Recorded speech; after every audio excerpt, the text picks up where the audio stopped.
Ја слушате програмата Низ Светото Писмо.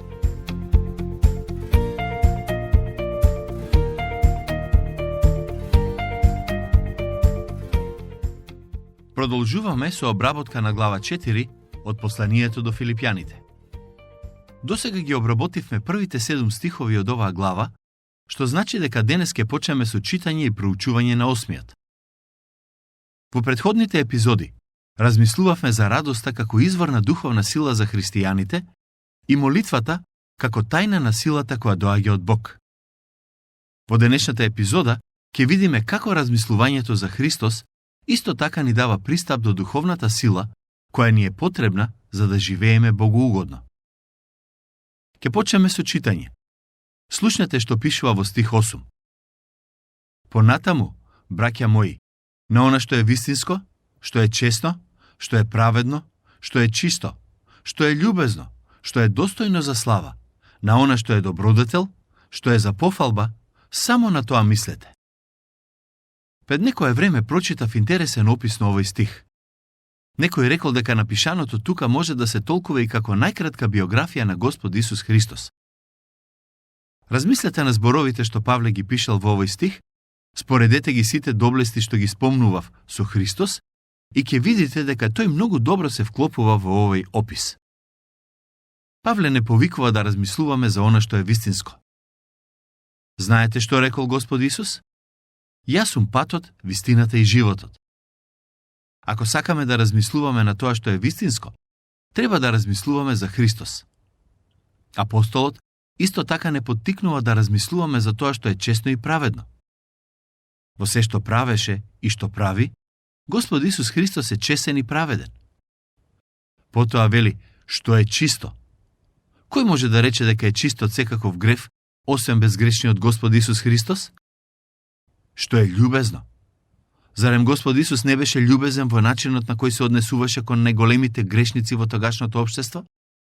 Зарем не е љубезен и во начинот на кој се однесува кон нас? Потоа апостолот вели да размислуваме за она што е достојно за слава. Само Христос е достоен за нашата слава. На крајот стихот сме охрабрени да размислуваме на она што е добродетел и за пофалба. Христос направи добро дело со тоа што тој дојде на овој свет и плати за нас грешниците. И токму затоа, само тој е достоен за нашата пофалба. Со други зборови, во овој стих, Бог преку Павле не повикува да размислуваме на него, неговиот збор, неговите дела и слично. Живееме во свет кој е духовно нечист. Каде и да се свртиме наоколу, гледаме нешта кои се валкани. Гледајки на гревот и неморалот кој е околу нас, ние всушност свесно или несвесно ги валкаме нашите умови и срца. Например, иако на интернет некогаш ќе најдете корисни нешта, многу често тоа што ќе го видите таму се бесмислени информации, лажни вести, статии кои имаат за цел да го привлечат вашето внимание, а не ви нудат ништо важно или корисно. И покрај тоа што таму секојдневно не се сервира таков отпад, сепак луѓето минуваат по неколку часа дневно гледајки во телефоните и компјутерите и читајки такви информации. Секој христијанин кој си го троши времето на социјалните мрежи нема право да се надева дека ќе има Божјата сила во својот живот. Мислам дека еден од главните проблеми на црквата денес е во тоа што поголем дел од луѓето кои се нарекуваат христијани минуваат по неколку часови на ден мислејки на валканите вредности на овој свет. Тие ги полнат своите умови и срца со отпадот кој овој свет секојдневно им го сервира и потоа се чудат зошто немаат духовна сила. Моето прашање за вас денес е: колку време дневно минувате во читање и проучување на Божиот збор? Колку време на ден минувате во размислување за Христос? Во 2 Коринтијаните 3:18 апостолот Павле вели: ние пак, сите, со откриено лице, како во огледало гледајќи ја славата Господова, се преобразуваме во истиот лик, од слава во слава, како од Духот Господов. Што мислите, како можете да ја гледате славата Господова? Единствениот начин на кој можете да ја гледате славата Господова е преку Божиот збор. Ако го читате писмото, вие ќе учите повеќе за Бог и ако сте отворени за неговото дејствување, Светиот Дух ќе ви помогне да се преобразувате согласно Божиот карактер. Тоа значи дека искреното читање на писмото води кон духовен растеж. Една од причините зошто некои христијани не доживуваат духовен раст е бидејќи не го проучуваат зборот и не му дозволуваат на Бог да действува во нив. И затоа, таквите лесно паѓаат во замките на лажните доктрини и учења. Тие не знаат како да го препознаат тоа што е вистина, а што е лага. Зошто денес некои христијани изгледаат духовно слаби и не можат да им се спротистават на искушенијата? Бидејќи немаат доволно познавање на Божиот збор и Божите ветувања. Тие мислат дека е доволно само да побараат Бог да им ги прости гревовите и да ги спаси. Но тоа е само почетокот на духовното патешествие. Откако Бог не спасува, потоа тој од нас очекува да живееме како негови синови и ќерки, како луѓе кои имаат духовна сила и авторитет. А силата и авторитетот се добиваат преку читање, проучување и применување на Светото писмо. Има и такви христијани кои одат на богослужби се со цел да бидат забавувани на некој начин. Нивните мотиви за заедништво со црквата се сосема погрешни. Наместо да учествуваат во животот на црквата за да го слушнат Божиот збор и да растат во верата, тие одат за да им биде интересно, или уште полошо, некои од нив одат само за да остават впечаток пред другите дека се посветени и сериозно си ја сваќаат верата. Таквиот вид христијани живеат без духовна сила, бидејќи не ја црпат од Словото. Како што на телото му е потребна храна за да чувствува сила, така и на духот му е потребен Божиот збор. Единствениот начин на кој можеме духовно да растеме е преку читање и размислување на Божиот збор, во кој ни е откриен Христос. Ако почнете да ја читате Библијата, ќе сватите дека Христос е присутен во секоја старозаветна и новозаветна книга. Читајќи ги тие книги, вие всушност подобро ќе го спознаете Христос и правејќи го тоа, ќе ја гледате славата Господова и ќе се преобразувате согласно неговиот лик. Тоа е навистина голема привилегија која ни е дадена и треба да ја искористиме. Мислам дека кога Господ Исус Христос повторно ќе дојде на оваа земја и кога ќе ја земе црквата кај себе, ќе има верници кои ќе бидат посрамени за време на таа средба. На некој од нив Христос ќе им рече: ви го дадов мојот збор, но не сакавте да го читате и да живеете според него. Како што денешните деца се непослушни и се помалку ги слушаат своите родители, така и дел од христијаните се непослушни на нивниот небесен Отец.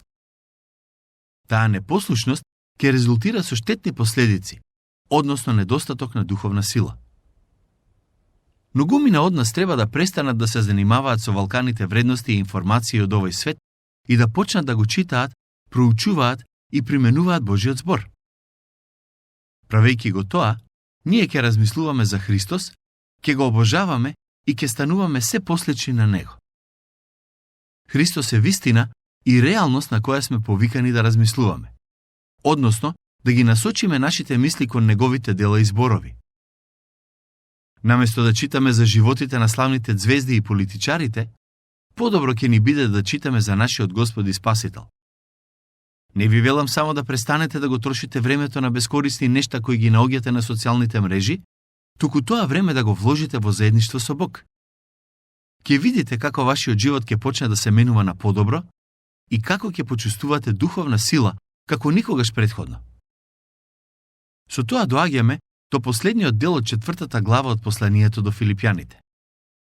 Слушнете што вели апостолот Павле. Ќе го прочитам стихот 9. И она што го научивте, примивте, чувте и видовте во мене, тоа правете го. И Бог на мирот ќе биде со вас. Навистина храбра изјава, зарем не?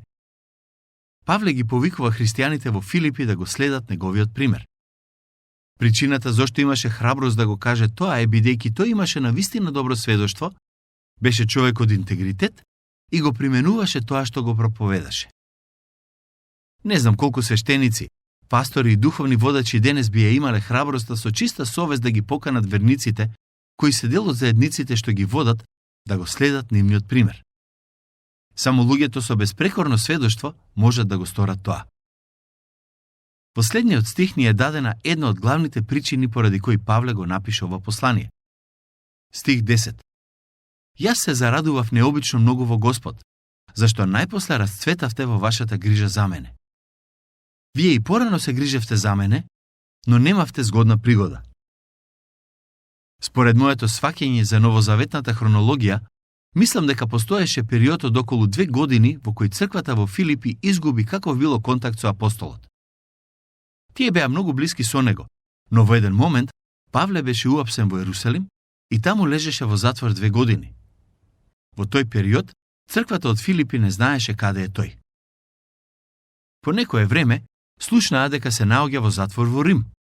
И затоа одлучија да го пратат Епафродит да го посети, а и да му се извинат што изгубија контакт со него. Покрај другото, му пратија и некаков подарок. Не знаеме за каков подарок станува збор, можеби за пари или некој друг материјален благослов. Затоа апостолот им благодари и вели: расцветавте во вашата грижа за мене. Повторно ќе го прочитам стих 10. Јас се зарадував необично многу во Господ, зашто најпосле расцветавте во вашата грижа за мене. Вие и порано се грижевте за мене, но немавте згодна пригода. Забележете што пишува понатаму. Ова го велам не поради скудност од нешто, бидејќи се научив да се задоволувам со она што го имам. Црквата во Филипи дозна дека апостолот е во затвор и дека има одредена потреба, но не дознаа од него, туку од друго место. Тој одлучи да не се жали пред црквите, ниту да бара каква било помош од нив. Во стихот кој што туку го прочитавме, Павле како да вели: не ви пратив СОС порака. Низ годините научив да бидам задоволен со тоа што го имам, и затоа не барам ништо од моите браќа и сестри. Се надевам дека по Божја милост и ние ќе можеме да научиме да бидеме задоволни во околностите во кои се наоѓаме. Кога Павле вели дека научил да биде задоволен со тоа што го има, во превод тоа значи дека без разлика дали е во затвор или на слобода, тој сепак е задоволен. Без разлика дали има многу или малку пари, тој е задоволен. За тоа е потребна длабока вера во Бог. Некои од нас денес имаат голема потреба да научат да бидат задоволни со тоа каде сме и во какви животни околности се наоѓаме. Прекрасно е кога еден христијанин може да каже: задоволен сум во животот. Затоа треба да се молиме на Бог, да бараме да ни даде можност да пораснеме во овие нешта и да не дозволиме животните околности да влијаат на нашата доверба во неговата добрина. Кога еден верник не е задоволен во околностите во кои се наоѓа, тоа е знак кој укажува на одредена криза во довербата во Бог. Стих 12. Знам да живеам и во скудност. Знам да живеам и во изобилство. Научен сум на се и сешто. И сит да бидам, и глад да трпам. И во изобилие да сум, и во сиромаштија. Апостолот вели: има периоди од животот кога немам ништо, и научив да сум задоволен со тоа. Од друга страна, има периоди од животот кога го имам Божјото изобилие, и научив и со тоа да се носам. Пред неколку години, кога се повлеков од пасторската служба, мислев дека приходите во нашето семејство значително ќе се намалат. И реков на сопругата дека ќе мораме малку да штедиме и дека нам нема да ни биде толку лесно како на апостолот Павле, бидејќи за разлика од него, ние не бевме баш научени да живееме во скудност. Но на чудесен начин Бог се погрижи приходите во нашето семејство да не се намалат. Некои луѓе одлучија да донираат дел од своите финансии за да ме поддржат во оваа служба на поучување на писмото. И буџетот на нашето семејство остана отприлика ист. Јас бев подготвен да научам да живеам со помалку финансии, но Бог не дозволи да дојде до тоа. Јас сум му благодарен што не дозволи такво нешто. Но од друга страна, во неговата суверена волја, тој дозволи апостолот Павле да минува низ различни периоди и да се соочува со скудност, но и со изобилие. Има едно сведоштво на доктор Хенри Айронсайд, кое сакам да го споделам со вас. Тој велеше дека секоја година одел во Гранд Рапидс, бидејќи неговиот пријател, Мел Тротер, служел во таа област. Една година, Айронсайд добил писмо од Мел Тротер во кое пишувало дека следен пат кога ќе го посети, ќе треба да престојува во скап хотел кој се наоѓал во таа област. Собственикот на хотелот бил поранешен алкохоличар, кој го запознал Христос преку службата и сведоштвото на Мел. Затоа, собственикот му рекол на Мел дека од сега натаму сите негови гости ќе можат бесплатно да престојуваат во хотелот. Така, Мел му рекол на Айронсайд: при следното доаѓање, оди директно во хотелот и пријави се на рецепција. Тој отишол во хотелот и на негово изненадување му бил доделен претседателскиот апартман, односно најскапата соба во хотелот. Со оглед на тоа што му било незгодно, му се јавил на својот пријател и му рекол: Мел, не ми треба овој апартман. Нема потреба да ме сместуваш на толку луксузно место. Дај ми обична соба во која има кревет за да можам да спијам и биро за да можам да ги спремам моите проповеди. Тоа е се што ми треба. Не ми треба овој луксус. Мел му одговорил на Айронсайд: слушни ме добро, Хенри. Овој човек вели дека ми должи се што има. Тој беше алкохоличар и поверува во Господ Исус Христос откако јас го споделив Евангелието со него. Твојот престој во најскапата соба во хотел е бесплатен и ниту јас, ниту ти нема да платиме ништо за тоа. Павле рече дека научил како да живее во скудност и како да живее во изобилие. Следната недела дена сакам да научиш да живееш во изобилие и да уживаш во благословот кој Бог ти го дава. Бог ни вели: сакам да научите да бидете задоволни во животот, без разлика на околностите во кои се наоѓате. Павле го научи тоа и се надевам дека и ние ќе имаме доволно вера да ја научиме таа важна духовна лекција. Последниот стих ни е опишана една од најпознатите изјави во Светото писмо. Овие зборови од апостолот Павле често се цитираат, а сепак мислам дека треба да бидеме внимателни, бидејќи некогаш се злоупотребуваат. Слушнете што пишува во стих 13.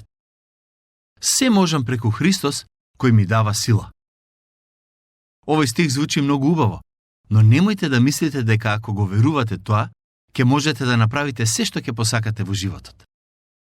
Значењето на стихот доаѓа од контекстот во кој се наоѓа и затоа ќе размислуваме следниот пат. Дотогаш, Бог нека ве благослови изобилно.